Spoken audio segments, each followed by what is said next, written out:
Many people wonder what their calling is and what they're called to do.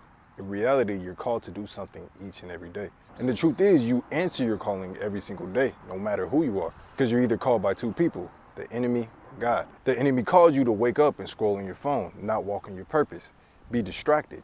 The enemy calls you to fall into lust, fall into temptations every day. The enemy calls you to live in fear and not walk in your purpose. And many of the times we listen to the enemy's calling instead of God's calling. Because God calls us to walk in our purpose. He calls us to live boldly. He calls us to work. He calls us to wake up and spend time with him, even if we don't know what we should do. And the more that you answer God's calling, the more he starts to reveal things to you and things for you to do.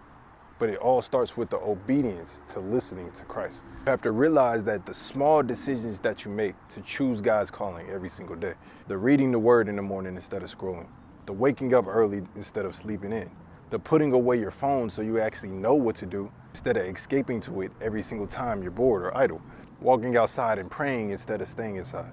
These little decisions will lead to big decisions. Just like little decisions of listening to the devil leads to bigger sins like lust. Because just like meditating on an intrusive thought and letting it resonate in your heart and cause you to lust, meditating on God's word can help you fight that same desire. And the more that you answer God's calling in those areas, the more that he'll start to reveal to you bigger things. So make sure that you answer God's calling and stop listening to the devil's calling. Because the devil's here to kill, steal, and destroy your calling. But the only way he can do that is if you listen to him. So y'all stay blessed.